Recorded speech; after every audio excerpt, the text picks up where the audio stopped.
Hi, Guido Fox here. Wonderful that you will watch a new book report.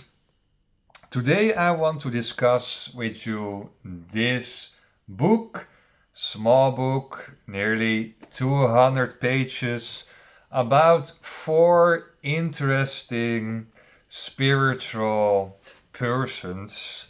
One is Socrates. One is Buddha, one is Confucius, and one is Jesus. That's really four important persons in the shaping of spirituality and religion all over the world, right? It's written by Carl Jaspers. It's in Dutch, but I will translate it for you in English. And I will start today with Socrates, and then I talk a little bit about Buddha, then I will talk a little bit about Confucius, and last but not least, I talk with you about Jesus as fourth person. So it's a kind of summary of these important persons, but also slightly new details. What I found in this work that it's interesting to mention. And one of the details is that the father from Socrates, the most famous intellectual philosopher ever exists, right? Socrates, the Greek philosopher. And the father of Socrates was stone cutter. And as you know, the father of Jesus was woodworker. So both Socrates and both Jesus, their fathers were doing things with their hands. And I think their mothers were only taking care of them in the household, so they're also doing things with their hands. So maybe there is a link between spiritual development and seeing your father doing things with their hands, maybe not so thinking so much, but just wood cutting, stone cutter and woodworker, timmerman in Dutch, and steenhouwer. By the way, you have to be also very creative, right? If you want to be a stone cutter and making nice things out of stone, or you have to make a chair from wood material. I am don't want to be denigrating or lowering the jobs they had. But one thing is you can say that they were working with their hands, and they were not writers or authors or just simple persons, and that persons created the most important persons in the world. So a low-paid job, the father had a low-paid woodcutter, stonecutter job, created the most interesting persons ever existed on earth. So probably the free of mind, because if you're cutting wood, you're free of mind. It's a repetitive movement. You're not thinking too much, so you will be clear in your mind if you're doing a lot of handwork jobs. So in the life coaching, there's also a principle, and that principle is the 3 hours gardening principle, and it say, okay, every day you have to work 3 hours in your garden, or you have to cycle 3 hours, or you have to doing a non-thinking job, bake bread in the bakery, or whatever, right? So to be in balance with your thinking job. So that's in line with the Bhagwan, with Osho. He said is 50% thinking and 50% non-thinking, and then you will be in optimal balance in your life. So maybe the influences of the fathers here, with their kind of simple jobs, will be inspiring you to have also a non-thinking job next to your thinking job. Socrates lived a very simple life, sober life. He was living a lot of times on the street, and he was talking with everybody. So he was walking on the market in Agora, in Greece, in Athens, and he was walking on markets, and he was talking to everyone. So he was very social, active, and he lived nearly all the time on the street. So it was little bit a street guy. And you suppose, right, that a philosopher from this kind of caliber is all the way always in his small room, in his student place, somewhere in the back of a little flat, and he's never come outside, and he's writing and writing and thinking, and he's staring out of the window, and he have glasses, and a typical nerd, right? If you are a philosopher, the image is that you are a nerdy person. But Socrates was all the time on the street and talked with a lot of people, and was socially very, very active. I do actually a little bit the same, right? I do a lot of social day love in my life. I go out clubbing, meeting friends, meeting new people. I'm also a lot of times in the gym, going out, meeting people on the street. So I'm also very social active, but I'm also kind of nerdy with reading so many books and writing so many blogs. So I follow a little bit this this lifestyle of Socrates. Socrates was very close with Plato, his student, and Socrates was the teacher of Plato. And Plato was writing in his Apologies, I hope I say it correctly in English.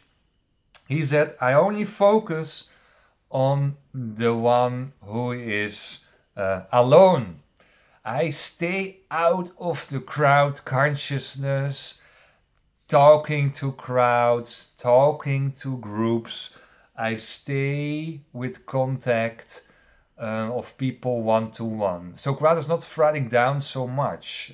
He was talking a lot, and Plato was put it on paper. Some side note here.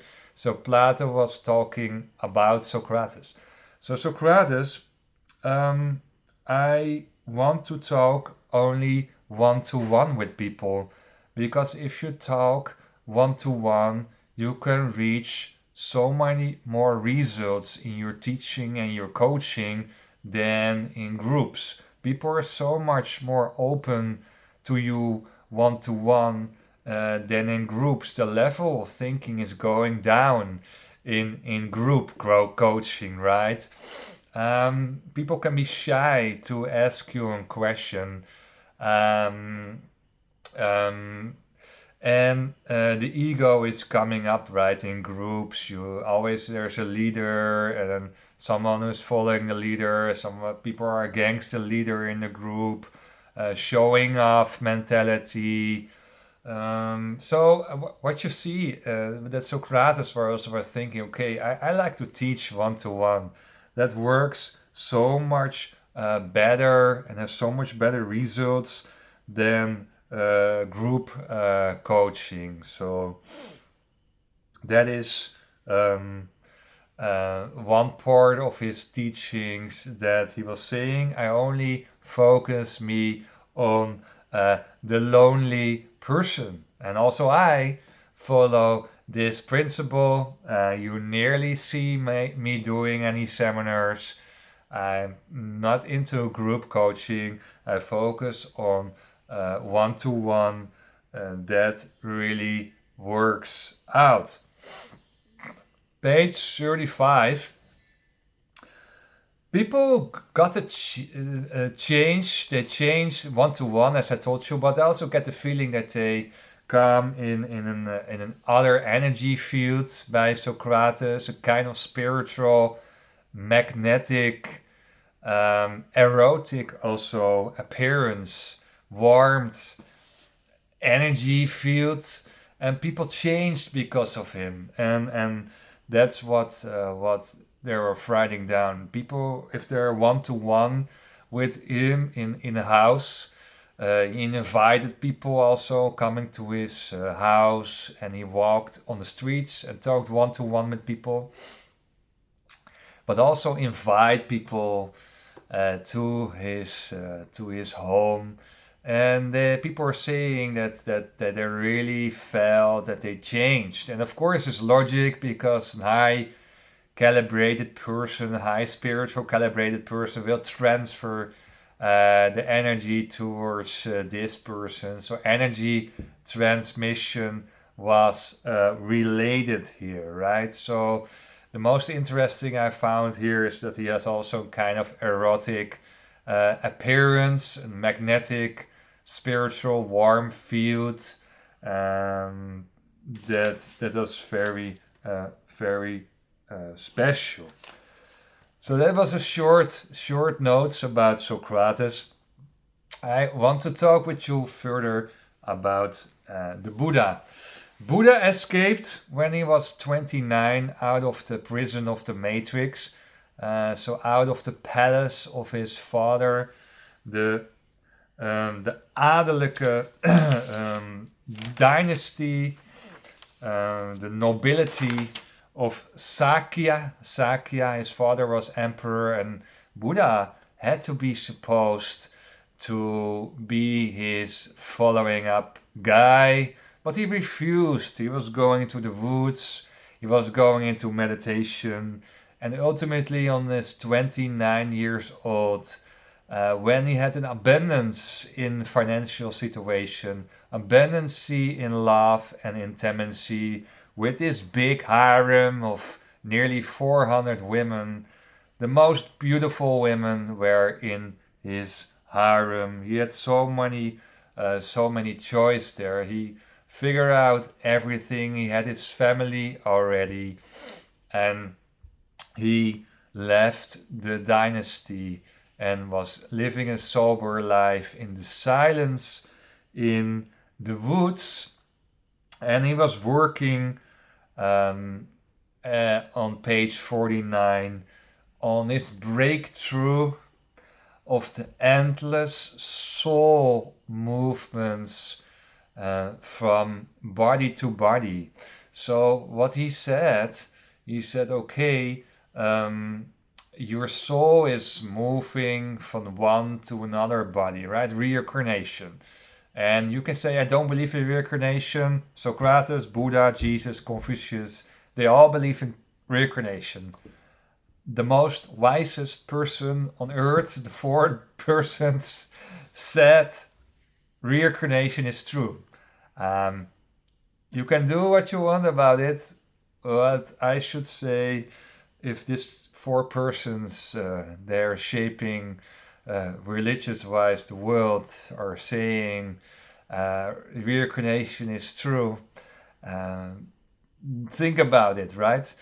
So your soul is moving from one to the other body in the hope that the soul become enlightened. So every time you come on earth, there has to be a kind of learning progress and development that you will become enlightenment. So, but most people are not coming there, right? They're still stuck in family, work, career, struggles, mentally, burnouts, bored outs, and they never make the step into meditation and spirituality. So they're stuck. So they have to come back on earth, right? So later on, they have to come back on earth, and you get constantly the senseless soul movements. And Buddha said, I break through, I become a newborner, I break through the evolutionary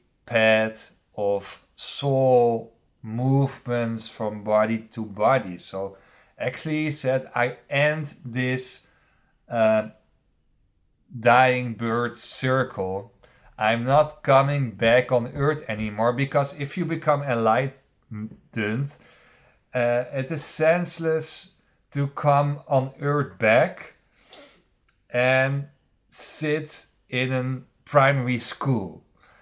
It's totally senseless, and it's not. Then you have to do all the things again and again. So that's senseless. Mother Nature will not bring you back if you become enlightened. If you become enlightened, Mother Nature will not kicking you back in your next soul earth life back to the primary school again and again. No, that will be too much hurting for you. So he was breaking through the constantly soul movements from body to body. Page 56, he mentioned also, or Nietzsche is involved here. I don't know the writer. I mean, Nietzsche was later than Buddha, right? But the writer mentioned also Nietzsche. And he was talking about the will. Yeah, that's the situation. He was talking about the will, and the author was making a link with Nietzsche.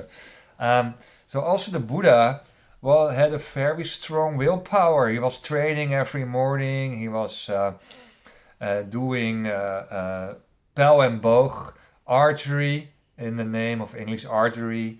So, and he was training also for sure. So he was very active body-wise. He was very fanatic in his begin stage to reach enlightenment, with testing a lot of things out, with getting hungry and putting the body out. He was really into the most fanatic methods to reach enlightenment, and later he found balance in your energy, digestion, food consumption, the amount of trainings. So he found balance in his life to kick the borders, right? Sometimes you have to kick the borders in life.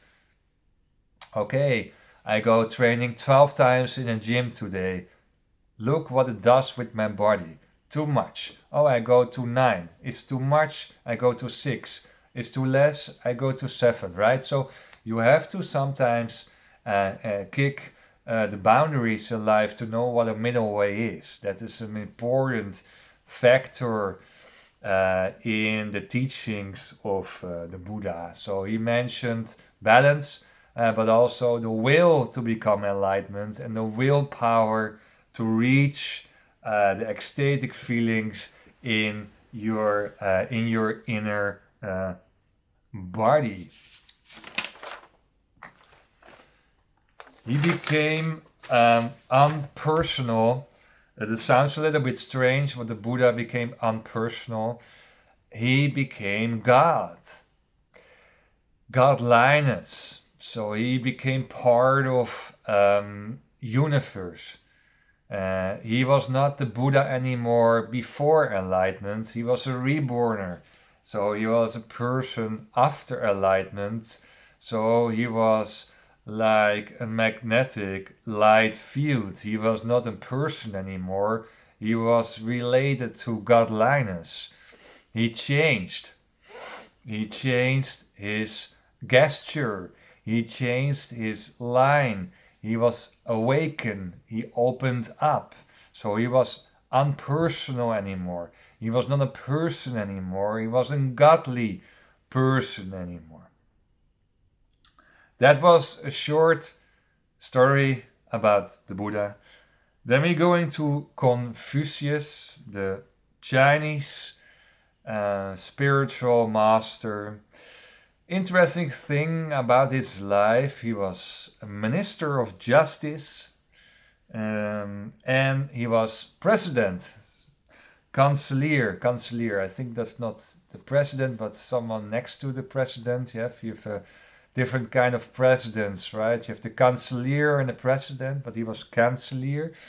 Oh, very high in the organization to manage the country. So he was first before his spiritual journey, he was serving the country and serving the people, and wanted, probably if you're a minister of justice, you want a safe environment for your citizens, right? So I talked with you in a previous video about housing and how important it is to have a safe area and a safe place to live. So probably there are some incentives there to make society more safe, and he was going into this role, his society role. Page 38, and afterwards to the spiritual journey. Yeah? You see a lot of times if you look at the Maslow pyramid, first shelter, food, sexual desires, then you get a family, maybe children, and then you think, oh my God, do I want to grow up my children in this society? No way. And then you want to change that dynamics. You want to influence that your children are gonna have the same life as you, and then you go in politics. And after politics, you're going into spirituality. So that's the steps you're gonna make probably. And maybe the last year before you die, maybe you're so late, you're too late. Maybe the last year before you're dying, you're gonna be in spirituality. That's too late. And then your Buddha, your Buddha soul movements are kicking in, right? You're too late, and then you have to go again to the primary school in your next life. Page 98. Confucius was saying, don't make contact with lower people.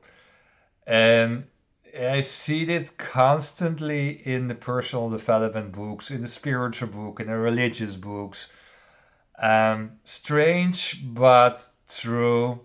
It gives you a very hard feeling, right? Because the Matrix is picturing a religion person who shares his love to everyone and hugging everyone, and everyone is so nice. But if I meet a criminal person, I stay away. If I see, I met a guy by the supermarket. He was very aggressive. I say, hey, can I ask you something? I say no, and I move. I say no, and I move. And why no? And I move. I walk away. This guy, some Roma gypsy, wanted to have money, very low consciousness field. People were grabbing from dustbins. People are drunk and lying on the street, more and more in Amsterdam. From a distance, you can send love.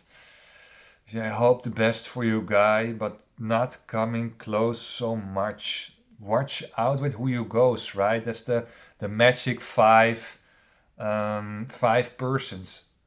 Who are your five persons, your five closest friends? Who are they? And can you lift yourself up to them? Are they inspiring? Does they give you a better life or more problems? So choose your five closest friends wisely because you're become like them. Told you in the previous video about housing, you become your neighborhood. If you live in a good civilized neighborhood, you become like them. You can have a network there, you can talk, relate. So invest in housing. Live in a good neighborhood if you have the chance to it, right? You will get inspired by your environment. You get inspired by your five closest friends. If you're not get inspired or you're not grow or you feel stuck, say goodbye. Can be and also should be in my eyes. So don't come in long-term contact with low value people. But if they want to get coached, then I make time for them, right? That's I think another story. But be very critical with who you goes. Otherwise, your leakage energy uh, to so many people, and you have to focus on the people who you really like and not leakage to energy vampires. I wrote a blog about it, about energy vampires. So be aware with who you goes, be aware about your energy, and better to invest your time in maybe one or two friends or three. That's probably enough if you have a busy working life next to it and run a family or whatever. Better focusing on one, two friends than share your energy to everyone.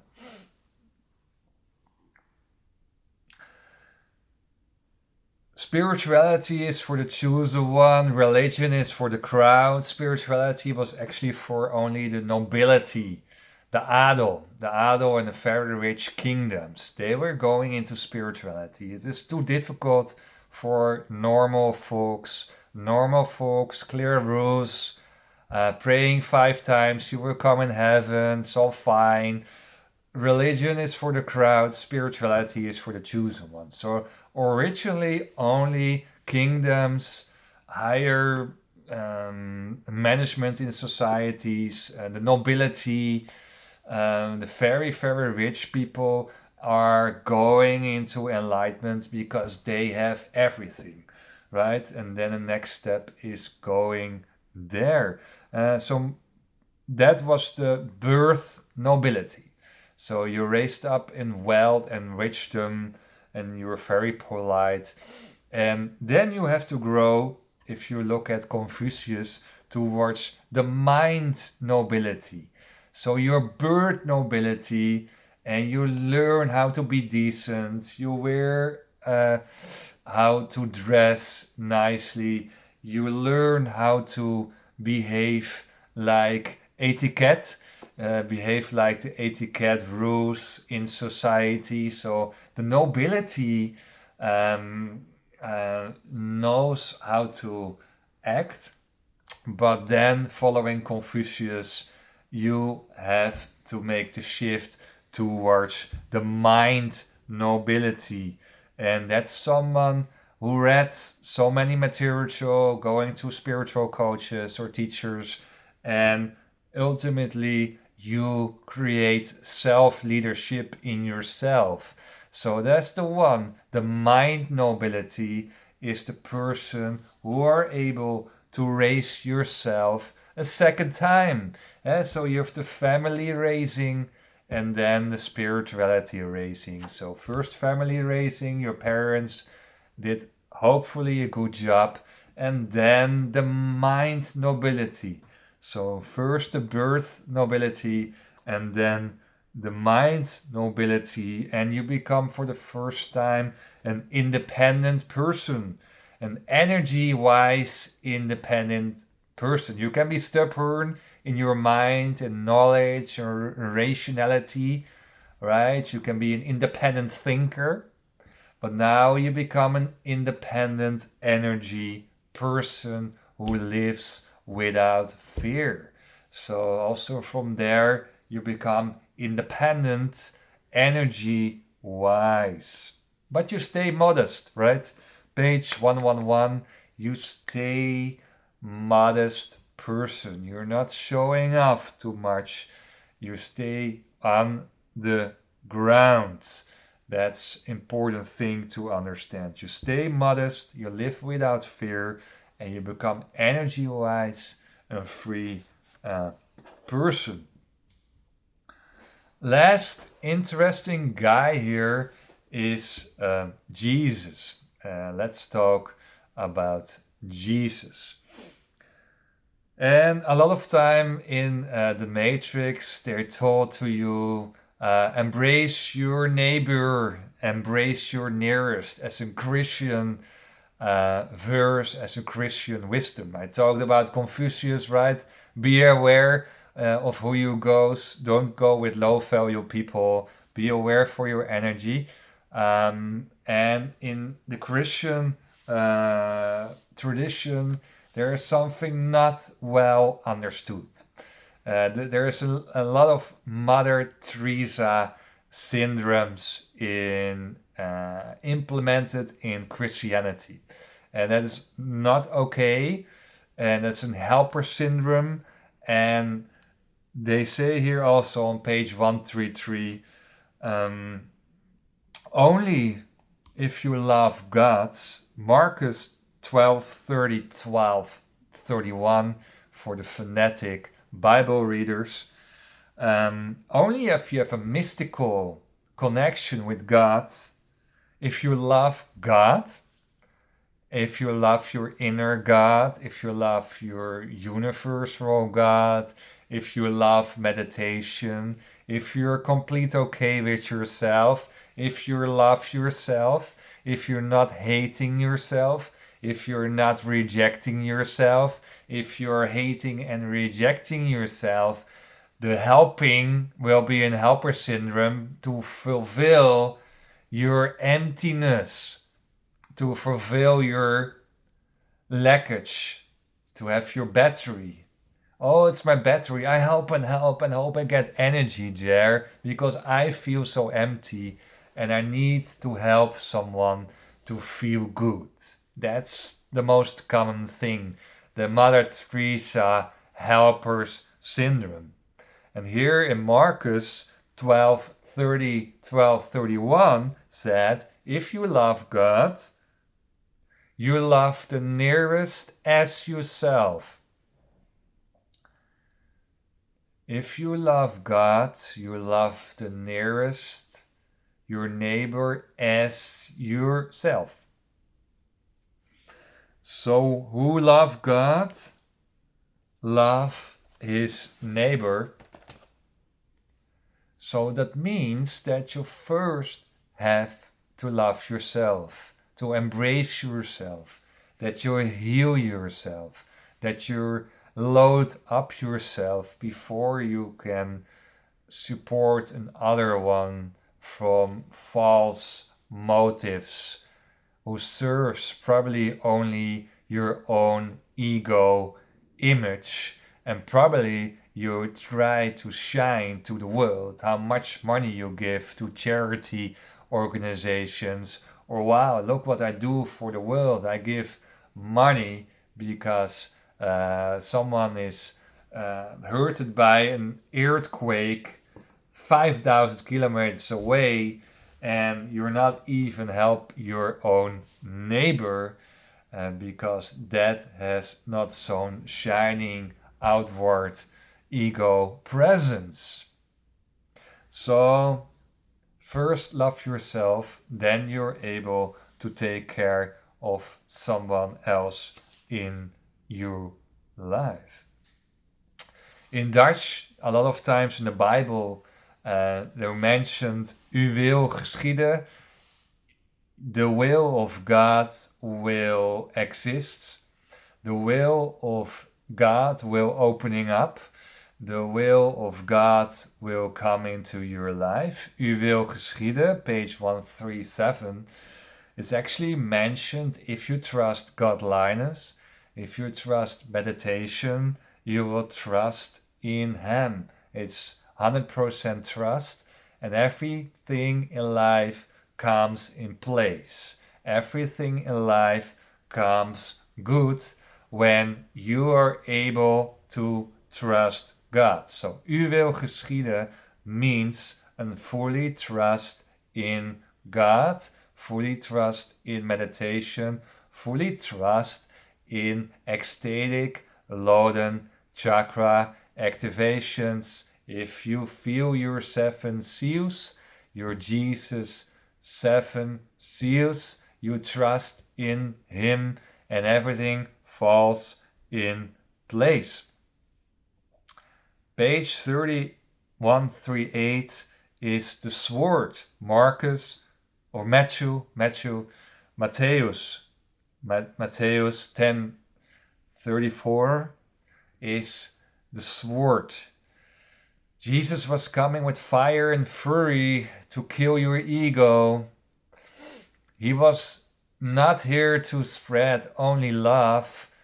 He was here to kill your ego. He was hurting the egos of the political and religious powers. Therefore, he was crucified.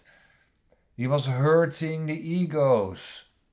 You have to understand this. They crucified him because they didn't like this person.